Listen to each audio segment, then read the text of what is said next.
ಗುರುರ್ಬ್ರಹ್ಮ ಗುರುರ್ವಿಷ್ಣು ಗುರುರ್ದೇವೋ ಮಹೇಶ್ವರಃ ಗುರು ಸಾಕ್ಷಾತ್ ಪರಬ್ರಹ್ಮ ತಸ್ಮೈ ಶ್ರೀ ಗುರವೇ ನಮಃ.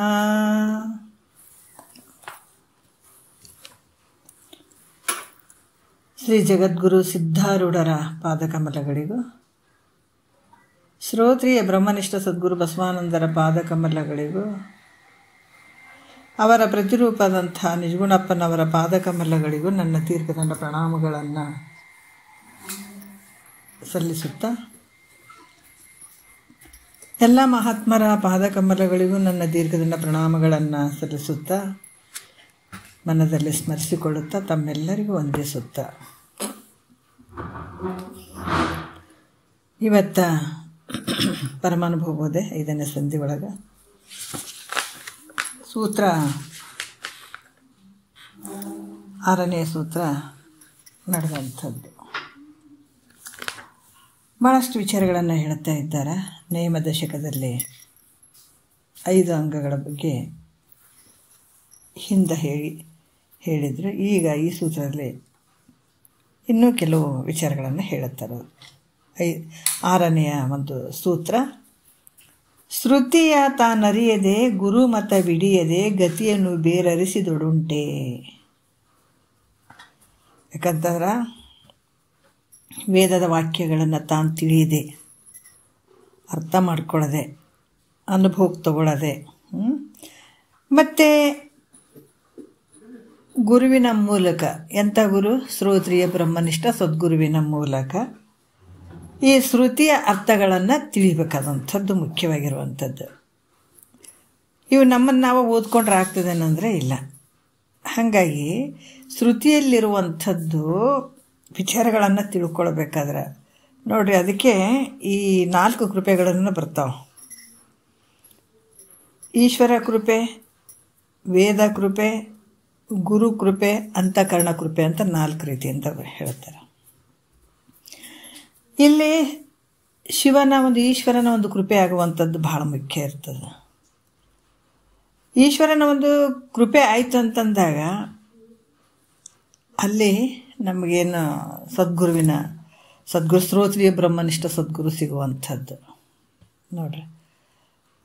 ಸಿಕ್ಕ ಮೇಲೆ ಅಂತಃಕರಣ ಕೃಪೆ ಅನ್ನುವಂಥದ್ದು ಭಾಳ ಮುಖ್ಯ ಆಗ್ತದೆ. ಅಂತಃಕರಣದ ಕೃಪೆ ಆಯಿತು ಅಂತ, ಗುರು ಕೃಪೆನೂ ಆಯಿತು, ಈಶ್ವರನ ಕೃಪೆ ಆಯಿತು, ಅಂತಃಕರಣದ ಕೃಪೆನೂ ಆಯಿತು ಅಂದರೆ ವೇದದಲ್ಲಿರುವಂಥ ರಹಸ್ಯವಾದಂಥ ವಿಚಾರಗಳು ಅರ್ಥ ಆಗ್ತದೆ ನಮಗೆ. ಇಲ್ಲಾಂದ್ರೆ ಅವು ನಮ್ಗೆ ಅರ್ಥನೇ ಆಗಲ್ಲ, ತಿಳಿಯಂಗಿಲ್ಲ. ಅದಕ್ಕೆ 4 ರೀತಿಯಿಂದ ಕೃಪೆಗಳು ಬರ್ಕೊಂಡು ಬಂದಿದ್ದಾರೆ.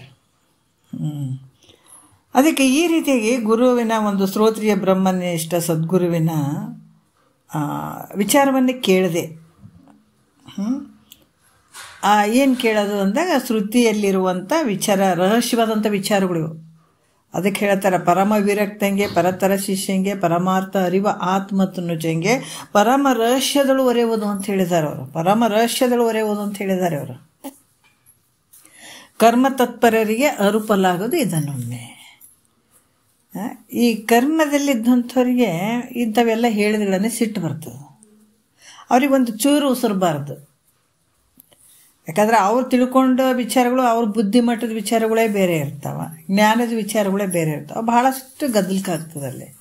ಹಾಗಾಗಿಬಿಟ್ಟು ಇದು ಯಾರು ಮುಮುಕ್ಷುಗಳಿರ್ತಾರ ಅವ್ರಿಗೆ ಮಾತ್ರ ತಿಳಿಸುವಂಥದ್ದು, ಅಧಿಕಾರಿಗಳಿಗೆ ಮಾತ್ರ ಪರಮ ರಹಸ್ಯಗಳು ಅಂತ ಹೇಳಿದಾರೆ ಅವರು. ಜ್ಞಾನ ಅದಕ್ಕೆ ಗುರು ಶಿಷ್ಯರ ಒಂದು ಉಪದೇಶದ್ದಿದು. ಹಾಗಾಗಿ ಇಲ್ಲಿ ಅಂಥ ಒಂದು ವಿಚಾರಗಳನ್ನ ತಿಳ್ಕೊಂಡಂಥದ್ದು ಮತ್ತು ತನ್ನ ಅನುಭವಕ್ಕೆ ತಂದು ಕೊಡುವಂಥದ್ದು. ಮತ್ತು ಇಲ್ಲೇನಾಗ್ಯದ, ಶ್ರುತಿ ವಿಚಾರಗಳನ್ನು ತಿಳ್ಕೊಳ್ಳುವಂಥದ್ದು ಅದು ಗುರು ಮುಖಾಂತರ, ಹೌದಾ? ತಿಳ್ಕೊಂಡಿನಂತ ಅಷ್ಟೇ ಅಲ್ಲ, ನಾವು ಅದನ್ನು ಮನನ ಮಾಡುವಂಥದ್ದು, ಅಂದರೆ ಅದು ಅನುಭವಕ್ಕೆ ತಗೊಳ್ಳುವಂಥದ್ದು. ಆವಾಗ ಮೋಕ್ಷ ಅನ್ನುವಂಥದ್ದು ಅಂತ ಆನಂದವನ್ನು ನೀನು ಹೊಂದುತ್ತೀಯ ಅಂತ ಭಾಳಷ್ಟು ಭಾಳಷ್ಟು ವಿಚಾರಗಳನ್ನು ಹೇಳತ್ತಾರೆ. ಮುಕ್ತಿ ಮುಕ್ತಿ ಮುಕ್ತಿ ಅಂದರೆ ಏನ್ರಿ ನೋಡ್ರಿ, ಎಂಥ ಮಾರ್ಗ ಹೇಳತ್ತಾರೆ. ಮುಕ್ತಿ ಎಲ್ಲೂ ಸಿಗಂಗಿಲ್ಲ, ಹೊರಗಡೆ ಎಲ್ಲೂ ಹುಡುಕಿದ್ರನ್ನ ಅದು ಸಿಗುವಂಥ ವಸ್ತುನೇ ಅಲ್ಲ ಅದು. ಆದರೆ ನಿನ್ನಲ್ಲಿ ಇರುವಂಥ ಇಂಥ ಸದಾಕಾಲ ಆನಂದವಾಗಿರುವಂಥದ್ದು ನಿನ್ನೊಳಗೆ ಅದು ಸಿಗಲಾರ್ದಂಗೆ ಕುಂತ್ಬಿಟ್ಟದ. ಬಹಳ ಒಂದು ಯಾಕಂದ್ರೆ ಅದು ವಿಚಾರ ಭಾಳ ಗೂಢವಾಗಿರುವಂಥದ್ದು. ಅದನ್ನು ಸದ್ಗುರು ಮಾತ್ರ ಇದನ್ನು ತಿಳಿಸ್ತಾನಲ್ಲ. ಇದು ತಿಳಿಬೇಕಾದ್ರೆ ನಾವು ಹಿಂಗೆ ಹೋಗ್ಬೇಕಾಗ್ತದೆ. ಗುರುವಿನ ಕೃಪೆ, ಗುರುವಿನ ಶ್ರೋತ್ರಿಯ ಬ್ರಹ್ಮನಿಷ್ಠ ಸದ್ಗುರು ವಾಕ್ಯವನ್ನೇ ಕೇಳಬೇಕಾಗ್ತದೆ. ಮತ್ತು ಕೇಳಿದಂಥದ್ದನ್ನು ಅನುಭವಕ್ಕೆ ತೊಗೊಳ್ಬೇಕದು. ಅದನ್ನು ಮನನ ಮಾಡುವ ಹೌದಾ ಅಲ್ಲ ಅಂತ ಮಾಡಿ ನಿಧಿಧ್ಯಾಸನ ಒಂದು ನಿರ್ಧಾರಕ್ಕೆ ಬರುವಂಥದ್ದು. ಹಿಂಗಾದಾಗ ಮೋಕ್ಷ ಆಗ್ತದೆ. ಇಲ್ಲಂತಂದ್ರೆ ಸುಮ್ಮನೆ ಬರೇ ಬಾಯಿಲೆ ಇಲ್ಲರಿ ಮುಕ್ತಿ ಐತ್ರಿ ಅದಾಯ್ತ್ರಿ ಇದಾಯ್ತ್ರಿ, ಅಲ್ಲಿ ನೋಡಿದ್ರಿ ಇಲ್ಲಿ ಭಗವಂತನ ಸಾಕ್ಷಾತ್ಕಾರ ಐತ್ರಿ, ಎಲ್ಲಿ ಸಾಕ್ಷಾತ್ಕಾರ ಐತೆ? ತಿಳಿದೀನಿ ಅಂತಂದಾಗ ತಿಳಿದೇ ಇಲ್ಲ ಅಂತ ತಿಳ್ಕೊಡ್ರಿ ಅಂತಾರೆ ಮಹಾತ್ಮರು. ತಿಳಿದೀನಿ ಅಂತ ಹೇಳೋಕ್ಕೂ ಕೂಡ ಬರದೇ ಇರುವಂಥ ನಿನ್ನ ಸ್ಥಿತಿ ಐತೆ ಅದು. ಅದಕ್ಕೆ ಅಲ್ಲಿ ಕೂಡ ಹೇಳ್ತಾರೆ. ಯಾಕಂದರೆ ಈ ರೀತಿ ಹೋದಾಗ ಮೋಕ್ಷ ಅನ್ನುವಂಥದ್ದು ದೂರವಿಲ್ಲವೋ, ಮುಕ್ತಿ ದೂರವಿಲ್ಲವೋ, ದೂರ ಇಲ್ಲ ಈ ಥರ ಹೋದಾಗ ಅನ್ನುವಂಥದ್ದು ಕೂಡ ಇಲ್ಲಿ ಹೇಳ್ತಾರೆ. ಈ ರೀತಿ ತಿಳ್ಕೊಳ್ಳೋದ ಬೇರೆ ಬೇರೆ ಕಡೆ ನಾನು ಮುಕ್ತಿ ಆಗ್ತದೆ ಅಂತಂದ್ರೆ ಆಗ್ತದೆ ಅನ್ನೋದ್ರೆ ಸಾಧ್ಯ ಇಲ್ಲ ಅಂತ ಕೂಡ ಇಲ್ಲಿ ಹೇಳ್ತಾರೆ. ಈಗ 8ನೇ ನುಡಿಯಿಂದ ಹೇಳೋಣ. ಯಾಕಂದರೆ ಹಿಂದಿನ ವಿಚಾರದಲ್ಲಿ ಕೂಡ 7ನೇ ನುಡಿಯಲ್ಲಿ ಕೂಡ ಹೇಳಿದ್ರು, ಗುರು ಮತದೋಳು ವೇದ ಶಿರದ ರಹಸ್ಯವ ಉರು ಭಕ್ತಿಯಿಂದ ಅಭ್ಯಾಸಿಪ ಪರಿತಾನೆ ಸ್ವಾಧ್ಯಾಯವೆನಿಪುದೆಂದರಿದು ನಿರ್ಧರಿಸು ನೀನಿಂದು ಸನ್ನಿಭವಕ್ರೆ ಅಂತ ನಿನ್ನೆ ಕೂಡ ಹೇಳಿದರು. ಭಾಳಷ್ಟು. ಯಾಕಂದ್ರೆ ಗುರುವಿನ ಒಂದು ವಿಚಾರವನ್ನು ತಿಳ್ಕೊಳ್ದಾಗ ಗುರುವಿನ ಅಪ್ಪಣೆ ಅಂದರೆ ಆಜ್ಞೆಯ ಪ್ರಕಾರ ಈ ವೇದ ಉಪನಿಷತ್, ಯಾಕಂದ್ರೆ ಉಪನಿಷತ್ ಅಂತಂದ್ರೇನು ವೇದದ ಅಂತ್ಯದ ಭಾಗ, ಜ್ಞಾನದ ಭಾಗ. ವೇದ ಅಂತಂದರೆ ವೇದದ ಅಂತ್ಯದ ಭಾಗ ಇದು ಈ ರಹಸ್ಯವನ್ನು ಭಾಳ ಭಕ್ತಿಯಿಂದ ಇದನ್ನು ಅಭ್ಯಾಸ ಮಾಡುವಂಥದ್ದು. ಈ ರೀತಿಯಾಗಿ ಇದಕ್ಕೆ ಸ್ವಾಧ್ಯಾಯ ಅಂತ ಕೂಡ ಹೇಳ್ತಾರೆ. 8ನೇ ನುಡಿಯಲ್ಲಿ ಕೂಡ ಹೇಳ್ತಾರೆ ಇದ್ರ ವಿಚಾರವನ್ನೇ ಹೇಳ್ತಾರೆ ಅವರು.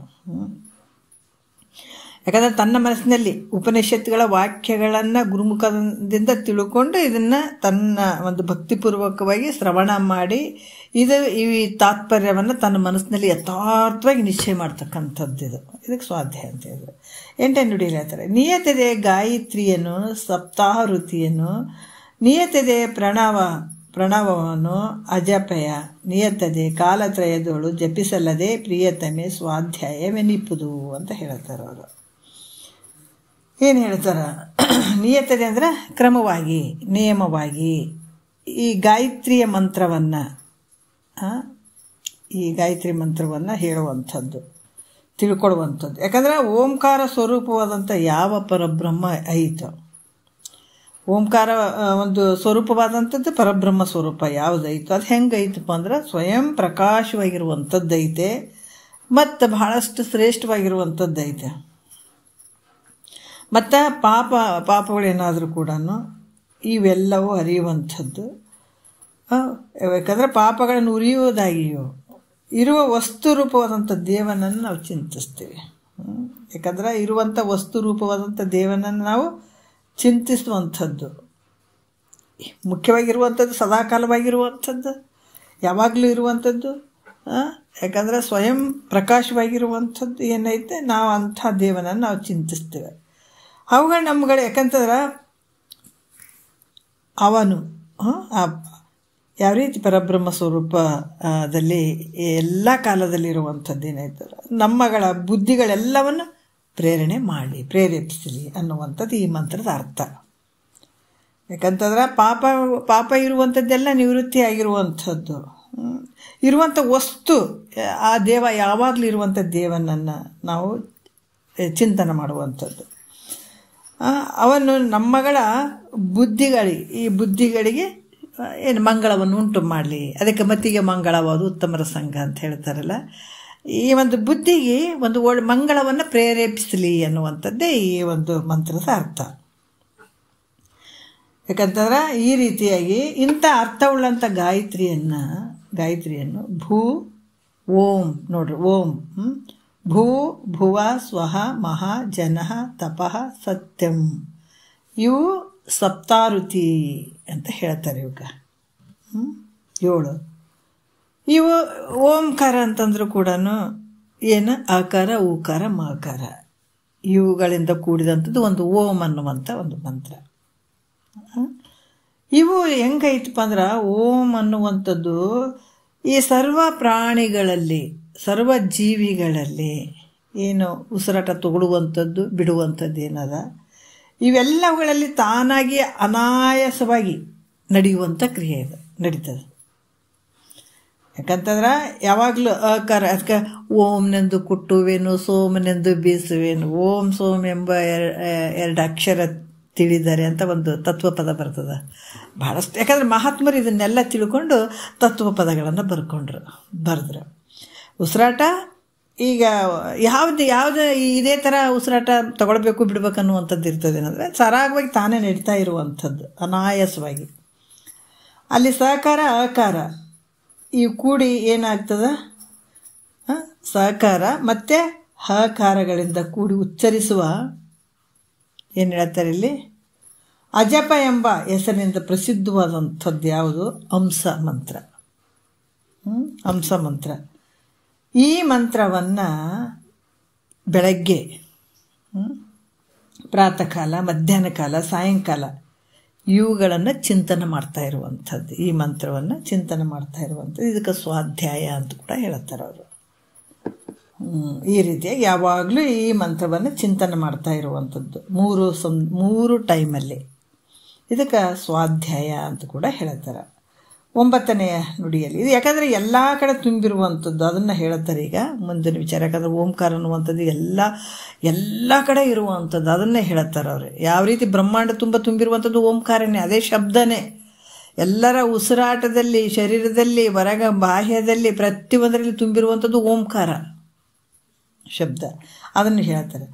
ವೇದ ನೋಡ್ರಿ, ವೇದದ ಅನಾಹತ ನಾದ ಅನಾಹತ ನಾದ ಆದಿ ಎದರಿಂದೇ ನಾದದ ಬಹು ವಿಧಾಭ್ಯಾಸವ ಆಧಾರದಿಂದೇ ರಚಿಸುತ್ತಿರಲದು ತಾನೇ ವೇದ ಸ್ವಾಧ್ಯಾಯವೆನಿಸುತ್ತಿರ್ಕು ಅಂತ ಹೇಳ್ತಾರೆ ಅವರು.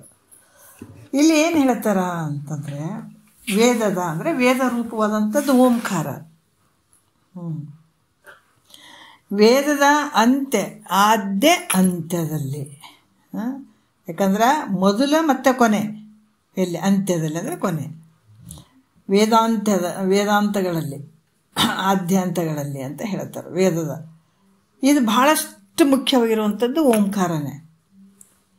ಈ ಓಂಕಾರ ಹೆಂಗೈತೆ ಅಂತಂದ್ರೆ ಹೇಳ್ತಾರೆ ಅವರು, ನಾದ ರೂಪದಿಂದ ಸರ್ವ ಪ್ರಾಣಿಗಳಲ್ಲಿ ತುಂಬಿಕೊಂಡದು ಯಾವುದು ಓಂಕಾರ. ಈ ಅನಾಹತ ಅಂತಂದ್ರೆ ಈ ವೇದ ಅನಾಹತ ಅಂತಂದ್ರೆ ಈ ಉಸಿರಾಟ ಹಾಡ್ತೀವಿ ನೋಡ್ರಿ, ಹೊಡಿತಾ ಇರ್ತದೆ ನೋಡ್ರಿ ಹಿಂಗೆ ಟಕ್ ಟಕ್ ಟಕ್ ನೋಡ್ರಿ ಅನಾಹತ. ಅದು ಯಾಕಂತಂದ್ರೆ ಇಲ್ಲಿ ಕೂಡ ಏನು ಹೇಳ್ತಾರೆ, ಅದು ಒಡೆಯದಿದ್ರೂ ತೋರುವ ಅಂದ್ರೆ ಈ ನಾದವು ಮೊದಲನೆಯದು ಅನ್ನುವಂಥದ್ದು. ಇದು ಓಂಕಾರ ನಾದ ರೂಪದಿಂದ ಸರ್ವ ಪ್ರಾಣಿಗಳಲ್ಲಿ ಶರೀರದಲ್ಲಿ ತುಂಬಿಕೊಂಡಿರುವಂಥದ್ದು ಮತ್ತು ಅದು ಒಡೆಯದಿದ್ದರೂ ತನ್ನಿಂದ ತಾನೇ ಉದಯ ಆಗಿರುವಂಥದ್ದು. ಅದು ಒಡೆದ ಯಾಕಂದರೆ ತನ್ನಿಂದ ತಾನೇ ಉದಯ ಆಗಿರುವಂಥದ್ದು ಅದು.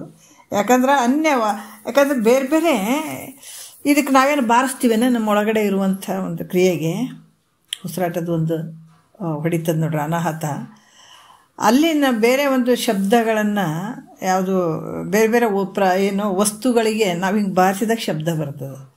ಆದರೆ ಇದು ನಮ್ಮಲ್ಲಿರುವಂಥದ್ದು ಯಾರಾದರೂ ಹಿಂಗೆ ಹೊಡಿತಾರೆ, ಈ ಗಂಟಿ ಹಿಂಗೆ ಹೊಡಿತೀವಿ ಅಂತಂದಾಗ ಅಲ್ಲಿ ಶಬ್ದ ಬರ್ತದೆ.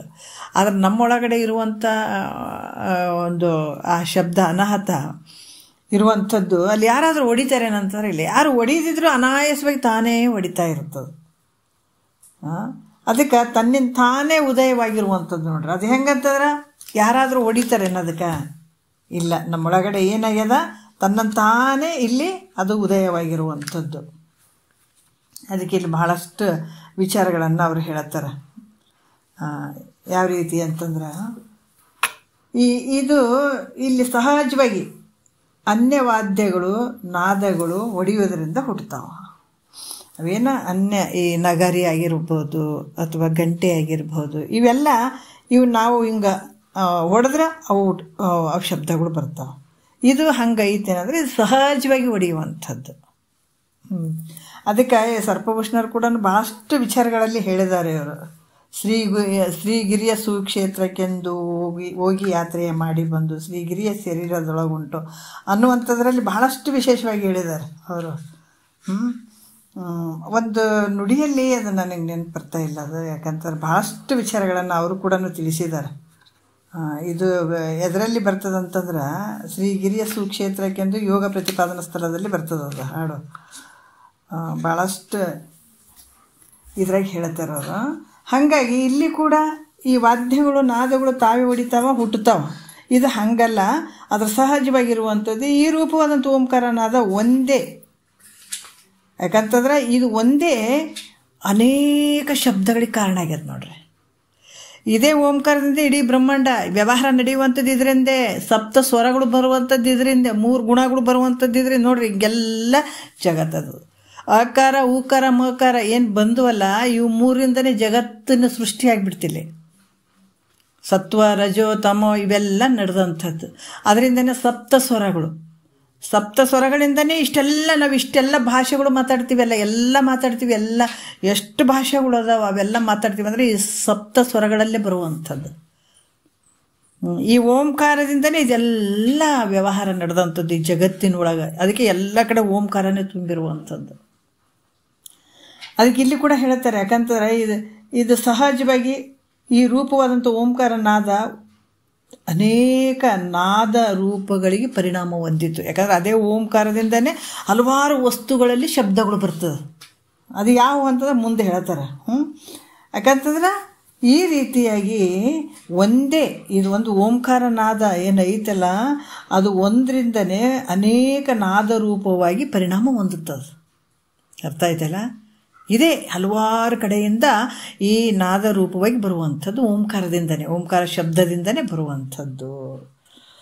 ಅವುಗಳನ್ನು ಪ್ರೀತಿಯಿಂದ ಶ್ರವಣ ಮಾಡುವಂಥದ್ದು. ಅವುಗಳನ್ನು ಹೆಂಗಂದ್ರೆ ಪ್ರೀತಿಯಿಂದ ಒಲುಮೆಯಿಂದ ಇದನ್ನು ಶ್ರವಣ ಮಾಡಬೇಕಂಥದ್ದು. ಇದಕ್ಕೆ ಸ್ವಾಧ್ಯಾಯ ಅಂತ ಕೂಡ ಹೇಳ್ತಾರೆ. 10ನೇ ನುಡಿಯಲ್ಲಿ ಓಂಕಾರ ಒಂದೇ ಶಬ್ದ. ಆ ಓಂಕಾರದಲ್ಲಿ ಏನು ಶಬ್ದ ಬರ್ತದಲ್ಲ, ನಾದ ಅಲ್ಲ, ಅದರಿಂದ ಹಲವಾರು ನಾದಗಳು ಬರ್ತಾವೆ. ಅದರಿಂದನೇ ಪರಿಣಾಮ ಹೊಂದಿ. ಅವು ಯಾವುವು ಅಂದ್ರೆ 10ನೇ ನುಡಿಯಲ್ಲಿ ಹೇಳ್ತಾರೆ.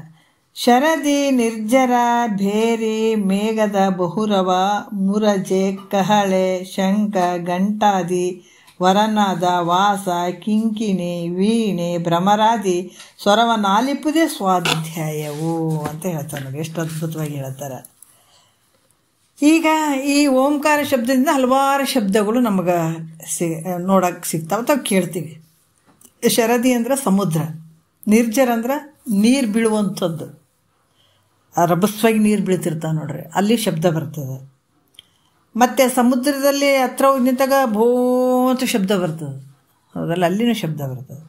ಮತ್ತು ಬೇರಿ ನಗಾರಿ ಅವುಗಳಂತ ಕೂಡ ಶಬ್ದ ಬರ್ತದೆ. ಈ ಮೇಘ ಅಂದ್ರೆ ಈ ಮೇಘದ ಒಂದು ಅದು ಕೂಡ.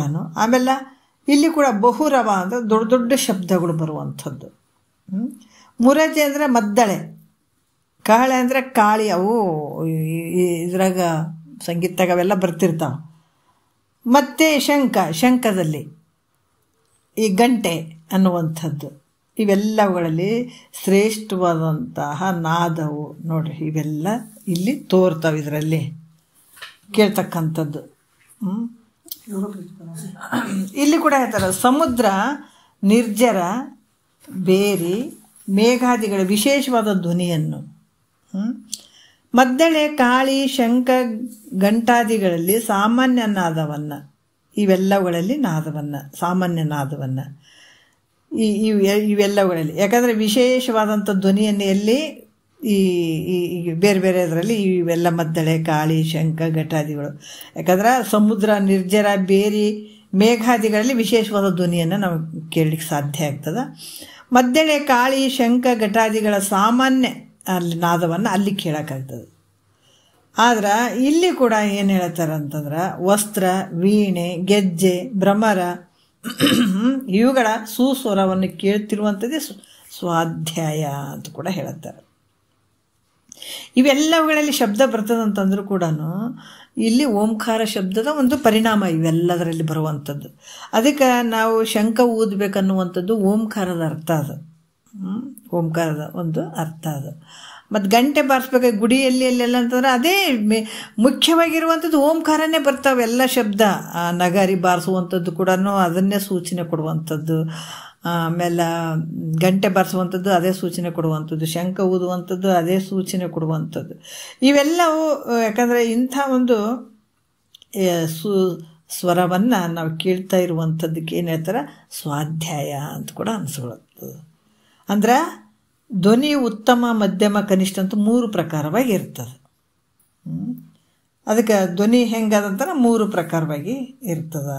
ಉತ್ತಮ, ಮಧ್ಯಮ, ಕನಿಷ್ಠ ಅಂತ 3 ರೀತಿಯಾಗಿ ಇರ್ತದೆ, 3 ಪ್ರಕಾರವಾಗಿ ಇರ್ತದೆ ಧ್ವನಿ ಅಂತ ಕೂಡ ಹೇಳಿದರು ಅವರು. ಈ ಒಂದು ವೇದ ವೇದ್ಯಾದಿ ತ್ರಿಪುಟಿಗಳಿಂದ ವಿಲಕ್ಷಣವಾಗಿರುವಂಥದ್ದು ಯಾವುದು, ಈ ತನ್ನನ್ನು ತಾನು ತಿಳಿಯುವಂಥದ್ದು. ಇವೆಲ್ಲವಕ್ಕೂ ತ್ರಿಪುಟಿಗಳಿಗಿಂತ ವಿಲಕ್ಷಣ ಆಗಿರುವಂಥದ್ದು ತನ್ನನ್ನು ತಾನು ತಿಳಿಯುವಂಥದ್ದು ಸ್ವಾಧ್ಯಾಯ. ಇವೆಲ್ಲವುಗಳಿಗೆ ಏನಂದ್ರೆ ಈ ತ್ರಿಪುಟಿಗಳು ಏನು ಅದಾವ ಇವುಗಳಂತ ಈಗ ಅದನ್ನು ಹೇಳತ್ತಾರ 11ನೇ ನುಡಿಯಲ್ಲಿ. ಅರಿವುದು ವೇದ ಅರಿಸಿ ಕೊಂಬುವುದದು ವೇದ್ಯ, ಅರಿವಿಂದೆ ನೋಡಲಿ ಪರಿಯೋಳು, ಕರೆಮರೆಯೇ ನಿಲ್ಲಿ ತಿಳಿ ನೀರೆ ತನ್ನ ತಾನರಿಯೇ ಸ್ವಾಧ್ಯಾಯವೆಂದೆನಿಸುವು ಅಂತ ಹೇಳ್ತಾರೆ. ಅರಿವುದು ಅಂದರೆ ತಿಳಿಯುವಂಥದ್ದು. ಇದು ತಿಳಿಯುವಂಥದ್ದು ಯಾವುದು, ವೇದ. ಅದು ತಿಳಿಯುವಂಥದ್ದು ಏನು ಅನಿಸ್ಕೊಳ್ತದ, ಈ ತಿಳಿಯೋದಕ್ಕೆ ವೇದ ಅಂತ ಹೇಳಿಸ್ಕೊಳ್ತದೆ. ತಿಳಿಯುವಂಥದ್ದಕ್ಕೆ ಯಾಕಂದ್ರೆ ತಿಳಿಸಿಕೊಳ್ಳುವುದಕ್ಕೆ ಏನಂತಾರೆ, ವೇದ್ಯ. ಇಲ್ಲಿ ತಿಳಿಯುವಂಥದಕ್ಕೆ ವೇದ ಅಂತಾರೆ, ತಿಳಿಸಿಕೊಳ್ಳುವಂಥದಕ್ಕೆ ವೇದ್ಯ ಅಂತ ಹೇಳ್ತಾರೆ. ಅದಕ್ಕೆ ಇಲ್ಲಿ ಇರುವಂಥ ಒಂದು ತಿಳಿಸಿಕೊಳ್ಳುವಂಥ ಆ ವಸ್ತು ಈ ವೇದ್ಯ, ವೇದ, ವೇದಿತೃ ಅಂತ ಹೇಳ್ತಾರೆ. ವೇದತೃ ಅಂದರೆ ಈ 3 ತ್ರಿಪುಟಿಗಳು, ಇವು 3 ತ್ರಿಪುಟಿಗಳು ಆಗಿರುವಂಥದ್ದು. ತನ್ನ ನಿಜವು ಇವಕ್ಕ ಏನದ ವಿಲಕ್ಷಣನಾಗಿರುವಂಥದ್ದು. ನಿನ್ನ ನಿಜ ಸ್ವರೂಪ ಇದಕ್ಕೆ ವಿಲಕ್ಷಣನಾಗಿರುವಂಥದ್ದು. ಅದರಿಂದ ವಿಚಾರ ಮಾಡಿ ನೋಡಿದಾಗ ಇದು ನಿಜ ಸ್ವರೂಪದಲ್ಲಿ ಅಜ್ಞಾನವಾಗಲಿ, ಯಾಕಂದರೆ ವಿಚಾರ ಮಾಡಿ ನೋಡಿದಾಗ ನಿನ್ನ ನಿಜ ಸ್ವರೂಪದಲ್ಲಿ ಅಜ್ಞಾನವಾಗಲಿ, ಅಜ್ಞಾನದ ಆವರಣ ಆಗಲಿ ಇಲ್ಲವೇ ಇಲ್ಲ. ಯಾಕಂತಂದ್ರೆ ಇಲ್ಲಿ ಕೂಡ ಹೇಳ್ತಾರೆ, ಅರಿವಿದೆ, ಅರಿಯುವುದೇ, ತಿಳಿಯುವುದೇ. ಇದು ವೇದ ಅಂತ ಹೇಳಿಸ್ಕೊಳ್ತದೆ. ಅದಕ್ಕೆ ಈ ರೀತಿಯಾಗಿ ತ್ರಿಪುಟಿಗಳೇನು ಅದಾವ, ತಿಳಿಯುವಂಥದ್ದು, ತಿಳಿಸಿಕೊಡುವಂಥದ್ದು, ಆ ವಸ್ತು ತಿಳಿಯುವಂಥ ವಸ್ತು ಇರ್ತದಲ್ಲ. ಇಲ್ಲಿ ಈ ರೀತಿಯಾಗಿರೋದ್ರಿಂದ ವಿಚಾರ ಮಾಡಿ ನೋಡಿದಾಗ ಈ ತ್ರಿಪುಟಿಗಳಿಗೆ ವಿಲಕ್ಷಣನಾಗಿರುವಂಥದ್ದು ನಿನ್ನ ಸ್ವರೂಪ, ನಿನ್ನ ನಿಜ ಸ್ವರೂಪದಲ್ಲಿ ಅಜ್ಞಾನ ಆಗಲಿ, ಆವರಣ ಆಗಲಿ ಇದು ಯಾವುದೂ ಇಲ್ಲವೇ ಇಲ್ಲ ಅಂತ ತಿಳ್ಕೊಳ್ಳುವಂಥದ್ದು. ನೀನು ಹೆಂಗಿದೆ, ಸ್ವಯಂ ಪ್ರಕಾಶವಾಗಿರುವಂಥವ್ನು ನಾನಿದ್ದೀನಿ, ಇವೆಲ್ಲದಕ್ಕೂ ವಿಲಕ್ಷಣ ರೂಪವಾಗಿ ನಾನು ಇದ್ದೀನಿ ಅಂತ ಹೆಂಗೆ ತಿಳ್ಕೊಳತ್ತಾನ. ಯಾಕಂದ್ರೆ ಈ ರೀತಿ ತಿಳ್ಕೊಳ್ಳೋಂಥದ್ದು ಇದು ಕೂಡ ಸ್ವಾಧ್ಯಾಯ ಅಂತ ಕೂಡ ಹೇಳ್ತಾರೆ. ಮತ್ತು ಈಗ 12ನೇ ನುಡಿಯಲ್ಲಿ ಹೇಳ್ತಾರೆ, ಇದನ್ನು ತನ್ನನ್ನು ತಾನು ಇವೇನು ತ್ರಿಪುಟಿಗಳಿಗೆ ವಿಲಕ್ಷಣನಾಗಿರುವಂಥವನು ತಾನೇನು ಬೇರೆ ಇದ್ದಾನ, ಸ್ವಯಂ ಪ್ರಕಾಶ ರೂಪವಾಗಿದ್ದಾನಲ್ಲ, ಇದು ತಿಳಿಬೇಕಾದ್ರೆ ಯಾರ ಮುಖಾಂತರ ನಮ್ಗೆ ಅರ್ಥ ಆಗ್ತಂದ್ರೆ ಸದ್ಗುರುವಿನ ಮುಖಾಂತರನೇ ತಿಳಿಯುವಂಥದ್ದಕ್ಕೆ ಇದಕ್ಕೆ ಪ್ರಯತ್ನ ಮಾಡುವಂಥದ್ದು. ಇದಕ್ಕೇನಾಗ್ತಾರೆ, ಹುತ ಅಂತ ಹೇಳ್ತಾರಂತ 12ನೇ ನುಡಿಯಲ್ಲಿ ಹೇಳ್ತಾರೆ. ಗುರುಬೋಧೆಯಿಂದ ನೋಡ್ರಿ, ಯಾಕಂದ್ರೆ ಗುರುಬೋಧೆಯಿಂದ ಆಧ್ಯಾತ್ಮದ ರಹಸ್ಯ ದಿರುವಿನ ವಿಧಿ ಮಾತ್ರ ಅರಿವಲ್ಲಿ ವರಯತ್ನ ಪರ ನೆನೆಸಿದೊಡ ಅಹುದ ಹುತವೆಂದು ಪರೀಕ್ಷಿಸು ಪುಂಜಳೆ ಮೈಯಳೆ ಅಂತ ಹೇಳ್ತಾರೆ ಅವರು. ಏನು ಹೇಳ್ತಾರೆ, ಪುಂಜಳ ಮೈಯಳೆ ಅಂದರೆ ಬಂಗಾರದ ವರ್ಣನೆ ಮಾಡ್ತಾರೆ ಅವರು. ಬಂಗಾರದ ಒಂದು ಬಣ್ಣ ಇರುವಂಥದ್ದು ಮೈತ್ರಿ ದೇವಿಯ ಒಂದು ವರ್ಣನೆ ಮಾಡ್ತಾರೆ ಅವರು. ಇದು ಹೆಂಗಂದ್ರೆ ಗುರುಬೋಧೆಯಿಂದ ಅಂದ್ರೆ ಗುರುಗಳ ಉಪದೇಶದಿಂದನೇ ಇದನ್ನು ತೊಗೊಳ್ಬೇಕನ್ನುವಂಥದ್ದು. ಅದಕ್ಕೆ ಗುರುಗಳು ಭಾಳಷ್ಟು ಹೇಳ್ತಿದ್ರು. ಯಾವ ರೀತಿ ಅಂದ್ರೆ, ನಾವು ಭಾಳಷ್ಟು PhD ಪದವಿ ಮಾಡಿದ್ದೀವಿ ಸಂಸ್ಕೃತದಲ್ಲಿ, ಒಂದು 4-5 ಪದವಿಗಳನ್ನು ಮಾಡಿದ್ದೀವಿ ಅಂತಂದರೂ ಕೂಡ ಗ್ರಂಥಗಳು ಮನೆಯಲ್ಲಿ ಭಾಳಷ್ಟು ಇಟ್ಕೊಂಡಿದ್ದೀವಿ, ಓದಿ ಹೇಳ್ತೀನಿ ಅಂದರೂ ಕೂಡ ಹಂಗೆ ಕೇಳೋಕ್ಕೆ ಹೋಗ್ಬಾರ್ದು. ಯಾಕಂದ್ರೆ ಅನಾಹುತ ಆಗ್ತದೆ, ಯಾಕಂದ್ರೆ ಅನರ್ಥ ಆಗ್ತದಲ್ಲಿ. ಆ ರೀತಿ ಕೇಳುವಂಥದ್ದಲ್ಲ. ಯಾಕಂದರೆ ಗುರು ಮುಖಾಂತರ ಆ ಗುರು ಹೇಳ್ತಾನಂದ್ರೆ ಗುರು ಮುಖಾಂತರನೇ ಆತ ತೊಗೊಂಡಿರ್ಬೇಕು, ಸ್ವೀಕಾರ ಮಾಡಿರಬೇಕು. ಅಂದಾಗ ಅಂಥ ವಿಚಾರಗಳನ್ನು ನೀವು ಸ್ವೀಕಾರ ಮಾಡಿರಿ ಅಂತ ಹೇಳ್ತಿದ್ರು. ಅದಕ್ಕೆ ಇಲ್ಲಿ ಕೂಡ ಗುರುಬೋಧೆಯಿಂದ, ಈ ಗುರುವಿನ ಉಪದೇಶದಿಂದ ಮಾತ್ರ ಇದನ್ನು ನಾವು ಸ್ವೀಕಾರ ಮಾಡಬೇಕಂತ. ಉಪದೇಶದಿಂದ ಉಪನಿಷತ್ತುಗಳ ಈ ರಹಸ್ಯವಾಗಿರುವಂಥದ್ದು ಇದು, ಭಾಳ ಗೂಢವಾಗಿರುವಂಥದ್ದು, ರಹಸ್ಯವಾಗಿರುವಂಥದ್ದು ಇದು ನನಗೊಂದು ನೆನಪು ಬರ್ತದೆ. ಯಾಕಂತಂದ್ರೆ ನಮ್ಮ ಮನೆಯಲ್ಲಿ ಅಪ್ಪ ಅಮ್ಮನೂ ಕೂಡ ಈ ಉಪದೇಶ ತೊಗೊಂಡಂಥವ್ರು.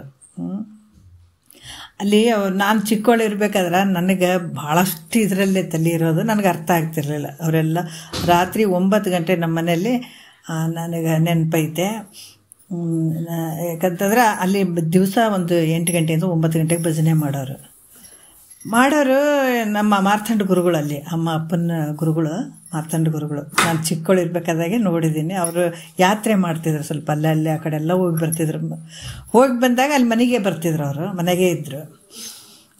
ಹೋಗಿ ಬರ್ತಿದ್ರು ಅಲ್ಲಿ. ಹೋಗಿ ಬಂದಾಗ ಅವರು ಭಜನೆ ಮಾಡೋರು. ಭಜನೆ ಮಾಡಬೇಕಾದಾಗ ಒಂದೊಂದು ಹಾಡು, ಅಲ್ಲಿ ಈ ಕಳ್ಳಿ ಸಾಲಿನಲ್ಲಿ ಕುಂತಿತ್ತು ದೆವ್ವ, ಕೈ ಮಡಿ ಕರದಿತ್ತವ್ವ, ಎನ್ನ ಕಂದಾಗ ದೆವ್ವ ಬಡದಿತ್ತವ್ವ, ಬಿಡಿಸುವರಾರಿಲ್ಲವ್ವ ಅಂತ ಕೆಲವೊಂದು ಹಾಡುಗಳೆಲ್ಲ ಕುಂತು ಹಾಡೋರು ಅವರು. ಅದು ಬಂಗಾಳ ಸಂತಿ ಬಲು ಗಡಿ ಬೀಡಿ ಅಂತ ಅದು ಒಂದು ಹಾಡುಗಳು ನಮ್ಮಪ್ಪ ಹಾಡೋದು, ನಮ್ಮ ತಂದೆ ಹಾಡುವಂಥದ್ದು.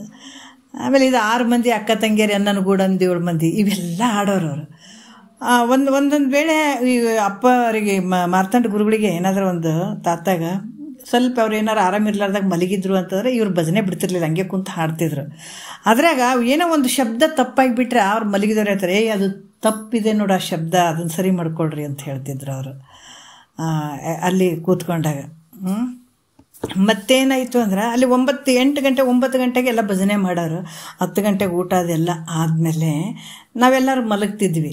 ಮಲಗಿದಾಗ ಅವರೆಲ್ಲ ಏನು ಕೇಳುವಂಥವ್ರು ಗುರುಗಳು ಅವರೆಲ್ಲ ಕೂತ್ಕೊಂಡು ಮಾತಾಡೋರು, ಎಲ್ಲ ಈ ವಿಚಾರಗಳನ್ನು ಮಾತಾಡೋರು. ಬಟ್ ನನಗೆ ಏನು ಮಾತಾಡ್ತಾರಂತ ನನಗೂ ಕ್ಯೂರಿಯಾಸಿಟಿ, ಏನು ಮಾತಾಡ್ತಾರ ಅಂತ ಸ್ವಲ್ಪ ಕಿವಿಗೆ ಬೀಳ್ತಿದ್ವು ಅಷ್ಟೇ. ಇದನ್ನು ಹಿಂಗೈತೆ ಅಂತ ಮಾತಾಡ್ತಾಯಿದ್ರು ಅವರೆಲ್ಲ, ನಮ್ಮಪ್ಪ ನಮ್ಮ ಮಾವ ಅವರೆಲ್ಲ ಸೇರಿಕೊಂಡು. ನನಗೆ ಅದು ನೆನಪು ಬರ್ತದೆ, ಯಾಕಂದರೆ ಅದು ಕಣ್ಣು ಮುಂದೆ ಬರ್ತದೆ. ಈ ರಹಸ್ಯವಾದಂಥ ವಿಚಾರಗಳನ್ನು ರಹಸ್ಯವಾಗಿ ತಿಳಿಸ್ತಾರೆ ಗುರು ಶಿಷ್ಯರು ಹೇಳುವಂಥದ್ದು ಅನ್ನುವಂಥದ್ದು ನನಗೆ ಅದು ಪಕ್ಕ ಕಣ್ಣು ಮುಂದೆ ಬರ್ತದೆ. ನನಗೆ ಅವ್ರು ಕೂತ್ಕೊಂಡು ಹೇಳುವಂಥದ್ದು, ರಾತ್ರಿ ಎಷ್ಟೊತ್ತಾದರೂ ಕೂತ್ಕೊಳ್ಳೋರು ಈ ವಿಚಾರ ಬಗ್ಗೆ. ಅಂದರೆ ಈ ಶಾಸ್ತ್ರ ಏನು ಮಾಡ್ತಿರ್ಲಿಲ್ಲ, ಬಟ್ ಕೂತ್ಕೊಂಡು ಅವರವರೇ ವಿಚಾರ ಮಾಡಿಕೊಂಡು ಇದು ಹಿಂಗೈತೆ ಅಂತ ಹೇಳ್ಬಿಟ್ಟು ಅವರೆಲ್ಲ ಮಾತಾಡುವಂಥದ್ದು ನನಗೆ ಇನ್ನೂ ಕಣ್ಣು ಮುಂದೆ ಕಟ್ಟಿದೆ.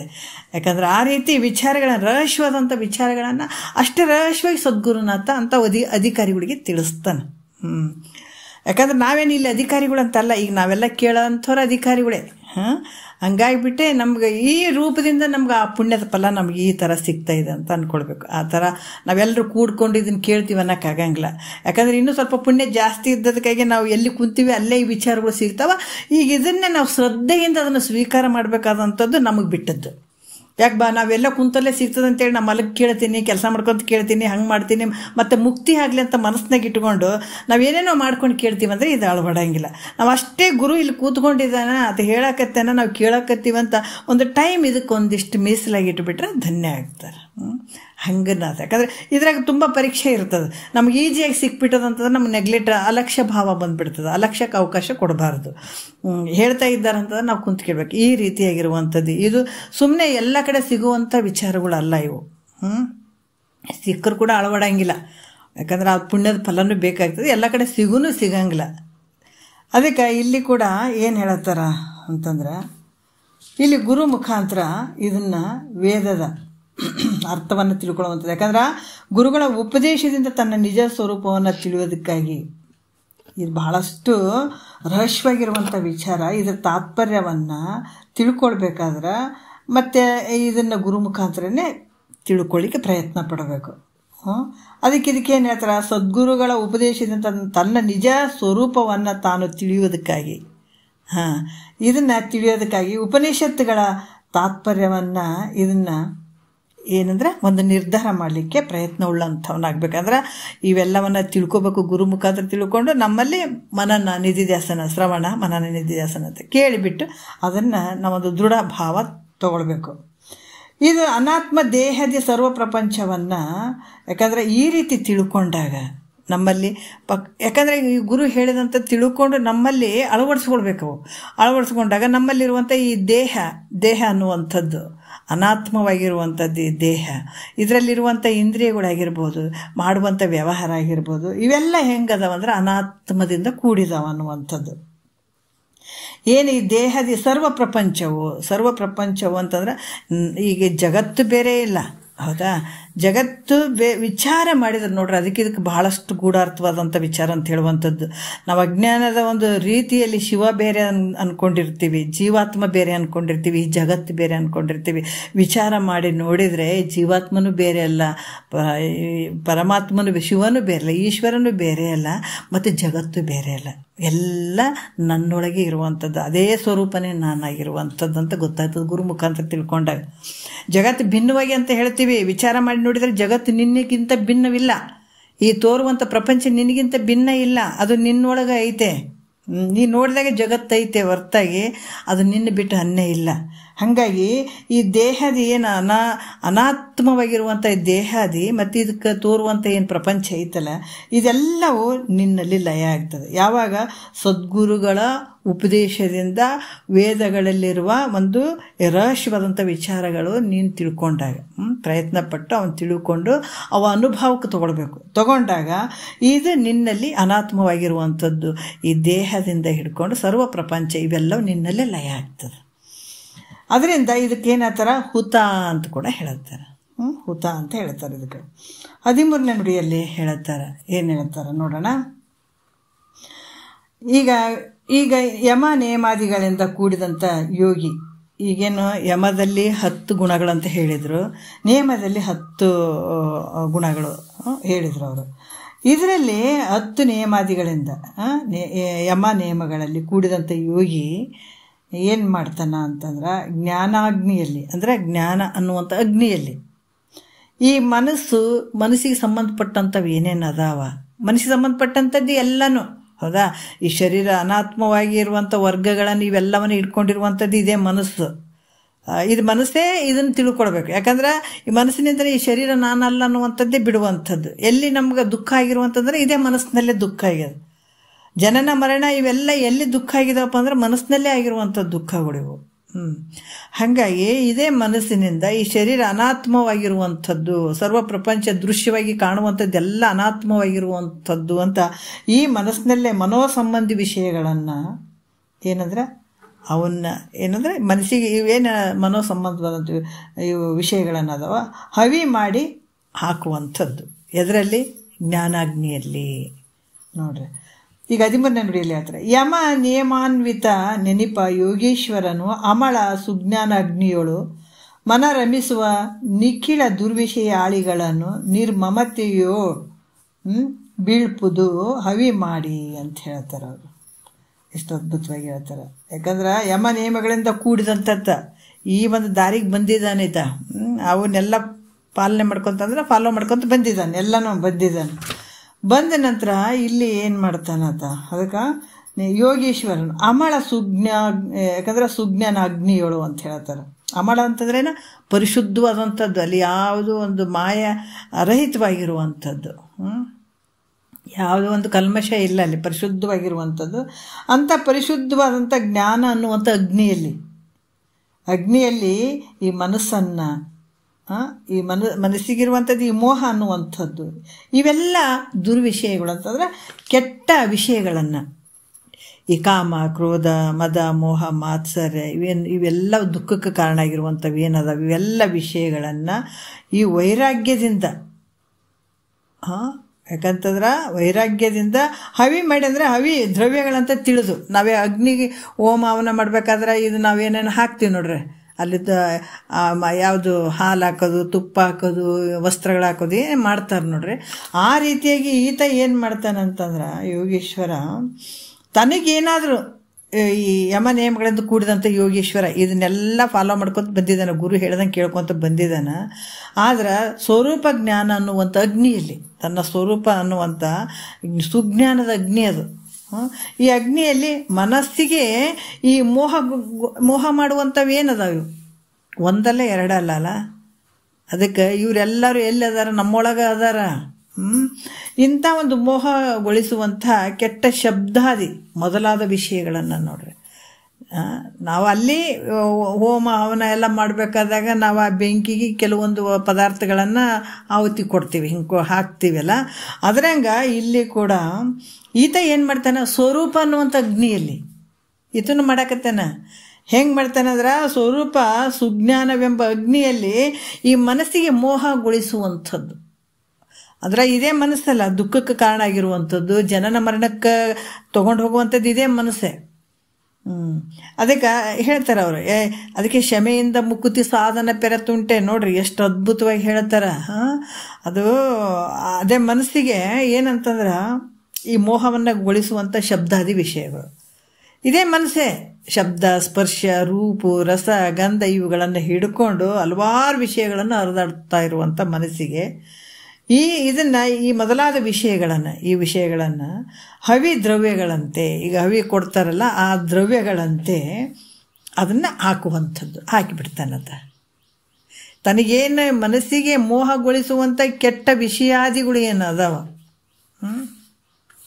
ಅದಕ್ಕೆ ಹೇಳ್ತಾರೆ ಅವರು, ಪರತತ್ವ ಸಾಧ್ಯವಾಗುವುದೇ ಕಾಮ ಕಾಲರ ಗೆಲ್ಲದವಗೆ, ಕೆಟ್ಟ ಹೇಮ ಕಾಮಿನಿ ಭೂಮಿಗಳ ಬಿಡದವಗೆ, ನಾಮರೂಪಕ್ಕೆ ಮೋಯಿಸುವಗೆ, ಮಿಕ್ಕ ಪ್ರೇಮಾಸ್ತಿ ಭಾತಿಯ ನೊಡಗೂಡದವಗೆ, ಪರತತ್ವ ಸಾಧ್ಯವಾಗುವುದೇ. ಅದ್ಭುತವಾಗಿದೆ. ಯಾಕಂದರೆ ಇವೆಲ್ಲ ಆತ ಏನು ಮಾಡ್ತಾನೆ? ಕೆಟ್ಟ ಹೇಮ ಕಾಮಿನಿ ಭೂಮಿಗಳ ಎಲ್ಲನೂ ಅಲ್ಲಿ ಹಾಕಿಬಿಡ್ತಾನೆ ನೋಡ್ರಿ. ಎಲ್ಲಿ? ತನ್ನ ಸ್ವರೂಪ ಅನ್ನುವಂಥ ಅಗ್ನಿಯಲ್ಲಿ ಇವೆಲ್ಲವನ್ನು ಅಲ್ಲಿ ಹಾಕಿ ಭಸ್ಮ ಮಾಡಿಬಿಡ್ತಾನೆ. ಅಲ್ಲಿ ಮುಗೀತು. ಈ ರೀತಿ ಆತ ತನ್ನ ಮನಸ್ಸಿಗೆ ಮೋಹಗೊಳಿಸುವಂಥವು ಅದಾವಲ್ಲ, ಇವೆಲ್ಲ ಶಬ್ದಾದಿ ವಿಷಯಗಳನ್ನು ಇವು ಹವಿ ದ್ರವ್ಯಗಳಂತ ಅವನು ಹವಿ ಮಾಡಿ ಅಲ್ಲಿ ಹಾಕುವಂಥದ್ದು ಅಂತ ಕೂಡ ಹೇಳ್ತಾರೆ. ಈ ರೀತಿ ಹಾಕುವಂಥದ್ದು ಎಲ್ಲವನ್ನ ಇವೇನು ಮಾಡ್ತಾನೆ? ತನ್ನಗ ಮನಸ್ಸಿಗೆ ಯಾವ ರೀತಿ ಮೋಹ ಮಾಡ್ತಾನೆ ಅವೆಲ್ಲ ತಿಳ್ಕೊಂಡು ಅಲ್ಲಿ ಹಾಕಿ ಅದನ್ನು ಮತ್ತೆ ಇದು ಮಾಡ್ತಾನೆ. ಯಾವ್ದು ರೀತಿ ಅಂತಂದ್ರೆ ವೈರಾಗ್ಯದಿಂದ ಇವನ್ನೆಲ್ಲ ಬಿಟ್ಕೊಂಡು ಬಿಡ್ತಾನೆ. ಅಂದರೆ ಸಂಪೂರ್ಣವಾಗಿ ಅವನ್ನ ತೇಜಿಬಿಡ್ತಾನೆ. ಅದು ತೇಜಿಬಿಟ್ಟಿದ್ದೇ ಸ್ವರೂಪ ಜ್ಞಾನಿಯಲ್ಲಿ ಹಾಕಿದಂಗೆ, ಅಗ್ನಿಯಲ್ಲಿ ಹಾಕಿದಂಗೆ ಅದು. ಆ ರೀತಿ ವೈರಾಗ್ಯ ಭಾವದಿಂದ ಅವನ್ನೆಲ್ಲ ಬಿಟ್ಕೊಂಡು ಬಿಡ್ತಾನೆ. ಅದಕ್ಕೆ ಇದು ಕೂಡ ಗುರು ಮುಖಾಂತರ ವೈರಾಗ್ಯ ಇಲ್ಲರಿ, ನಾವು ಭಾಳ ವೈರಾಗ್ಯ ಇದೀವಿ. ಎಲ್ಲಿ ಕೇಳಿದ್ರಪ್ಪ ವೈರಾಗ್ಯ ನಿಮಗೆ ಬರೋಕೆ? ವೈರಾಗ್ಯ ಬರಬೇಕಂದ್ರೆ ಸುಮ್ಮನೆ ವೈರಾಗ್ಯ ಬಂದುಬಿಡ್ತದೇನ? ಇದನ್ನು ಕೇಳಿ ಎಂಥ ಒಂದು ಸಂಸ್ಕಾರ ಆದಂತಂದ್ರೂ ಕೂಡ ನಾವು ಹಿಂದೆ ಭಾಳ ಜನ್ಮದಾಗಿತ್ರಿ, ಅದಕ್ಕೆ ಅವರಿಗೆ ಹುಟ್ಟುತ್ತಲೇ ಜ್ಞಾನ ಬಂದುಬಿಟ್ಟದಂತಲ್ಲ. ಎಂಥ ಒಂದು ಜ್ಞಾನವಂತನಾದರೂ ಕೂಡ ಅದು ಒಳಗಡೆ ಸಂಸ್ಕಾರ ಇರ್ತದಲ್ಲ, ಹುಟ್ಟಿದ ಮೇಲೆ ಆದರೂ ಕೂಡ ಅದು ಪ್ರಕಟ ಆಗಬೇಕಾದ್ರೆ ಗುರುವಿನ ಒಂದು ಶಬ್ದನೇ ಬೇಕಲ್ಲಿ. ಬಂದಾಗ ಅದು ಪ್ರಕಟ ಆಗಿಬಿಡ್ತದೆ. ಗುರುವಿನ ಮುಖಾಂತರ ಬರಲೇಬೇಕತ್ತ. ಬಂದಾಗ ಮಾತ್ರ ಇದು. ಯಾಕಂದರೆ ಶ್ರೀರಾಮಚಂದ್ರ ಭಗವಂತನ ಸ್ವರೂಪ ಮನುಷ್ಯರು. ಯಾಕಂದ್ರೆ ಅದು ಯಾಕೆ ನಮ್ಗೆ ಆದರ್ಶವಾಗಿರುವಂಥ ಶ್ರೀಕೃಷ್ಣ ಪರಮಾತ್ಮ ಮತ್ತು ಯಾರು ಶ್ರೀರಾಮಚಂದ್ರ ಇವರೆಲ್ಲ ಇವ್ರನ್ನು ಇದು ಯಾವುದಕ್ಕೆ ಆದರ್ಶವಾಗಿ ನಮ್ಗೆ ತೋರಿಸಿದ್ದಾರೆ ಅವರು ಅಷ್ಟೇ. ಭಗವಂತನ ಸ್ವರೂಪ ಇದ್ದರೂ ಕೂಡ ಅಲ್ಲೇನಾಗಿತ್ತು? ಆವರಣ ಆದಂಗೆ ಆಗಿತ್ತು. ಅಲ್ಲಿ ಮನುಷ್ಯನಾಗಿ ಹುಟ್ಟಿ ಬಂದರೂ ಅಲ್ಲಿ ಆವರಣ ಆದಂಗೆ ಆಗಿತ್ತು. ಅಲ್ಲಿ ಗುರುನೇ ಬೇಕಾಯ್ತು ನೋಡ್ರಿ ಅದನ್ನು ತೋರ್ಸಕ್ಕೆ. ಇಲ್ಲೇನೋ ಒಳಗಿತ್ತು, ಮುಚ್ಚಿತ್ತದು.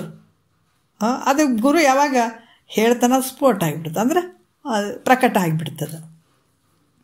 ಹಾಗಾಗಿ ಅಲ್ಲಿ ಗುರು ಬೇಕೇ ಬೇಕಾಗ್ತದೆ. ಆವರಣ ದೋಷವನ್ನು ತೆಗಿಲಿಕ್ಕೆ ಆಮೇಲೆ ಒಂದು ಸ್ವಲ್ಪ ಇರ್ತದಲ್ಲ, ಅದನ್ನು ತೆಗಿಲಿಕ್ಕೆ ಗುರುನಾಥ ಬೇಕೇ ಬೇಕಾಗ್ತದೆ. ಅದಕ್ಕೆ ಅವಾಗ ಹೇಳಿದಾಗ ಗುರು ವಾಕ್ಯವನ್ನು ಕೇಳಿದಾಗ ವೈರಾಗ್ಯ ಭಾವ ಬರ್ತದೆ. ಅಲ್ಲಿ ತನ ಈ ರೀತಿ ಬರೋಂಗಿಲ್ಲ. ಹೇಳ್ದಂಗೆ ಕೇಳಿದಾಗ ಈ ವೈರಾಗ್ಯ ಭಾವದಿಂದ ತನಗೆ ಮನಸ್ಸಿಗೆ ಮೋಹವನ್ನು ಉಂಟು ಮಾಡುವಂಥ ಕೆಟ್ಟ ವಿಷಯಾದಿಗಳನ್ನೆಲ್ಲ ಹವಿ ದ್ರವ್ಯಗಳಂಗೆ ಹಾಕಿಬಿಡುವಂಥದ್ದು ಅಂತ ಹೇಳ್ತಾರೆ ಅವರು. ನಿಯಮಾಂಗ ಪಂಚಕ ನಿರೂಪಣೆ ಸೂತ್ರ 6ಕ್ಕೆ ಪದ 47 ಅಂತ ಇಲ್ಲಿ ಹೇಳ್ತಾರೆ ಒಂದು ಚೂರು.